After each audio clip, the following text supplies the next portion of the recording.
విద్య నేర్చుకుంటే వృత్తి విద్య అంటే మనము డబ్బు సంపాదించడానికి వీలుగా ఉండేదాన్ని టైలరింగ్ కానీ మగ్గం కానీ బ్యూటిషియన్ కానీ మహిళలకు వచ్చేసి కంప్యూటర్ కానీ ఏది కానీ నేర్చుకుంటే మీరు ఏదైనా సాధించగలుగుతారు. ఎందుకంటే డబ్బులు ఉంటేనే ఈ రోజు అయితే అన్ని మనకు ధనం కూడా విధంగా జరుగుతున్నారు.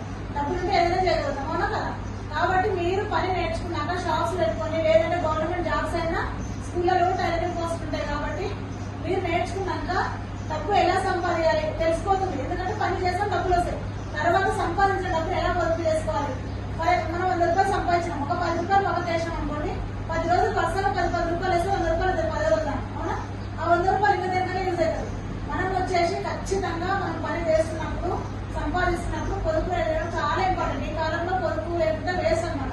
ఎందుకంటే ప్రతిదీ లగ్జరీ లైఫ్ అయిపోయింది, అన్ని ఖర్చులు పెరిగినాయి. హాస్పిటల్ పోవాలన్నా, ఇంట్లో చుట్టాలు వచ్చిన ఏదైనా మనము పొదుపు చేసిన డబ్బులు ఉంటే డబ్బు మనం కాపాడుకుంటే డబ్బు మనల్ని కాపాడుతుంది, అవునా? చుట్టాలు ఎవరైనా వచ్చిన సరే మన ఇంట్లో ఏదో సరుకు లేవు, డబ్బు లేవు, మన హస్బెండ్ ఎవరో డబ్బులు ఇవ్వాలి, ఇంట్లో లేవు, ఒక టైంలో అప్పుడు మీరు పొదుపు చేసిన డబ్బులు చాలా యూజ్ అవుతాయి. కాబట్టి మీరు పని నేర్చుకునే దాంతో పాటు పొదుపు కూడా నేర్చుకోండి. సంపాదించడం ఎలాగో మనకు వస్తుంది కాబట్టి పొదుపు చేయడం కూడా నేర్చుకొని మీరు నేర్చుకున్న పనిని 10 మందితో పంచుకొని ప్రతి ఒక్కరికి మీరు కూడా మళ్ళీ నేర్పించి జీవనాధారం చూపిస్తామని ఆశిస్తూ మీకు ఇచ్చిన పొదుపు గురించి ఉపన్యాసం చెప్పడం జరుగుతున్నాము.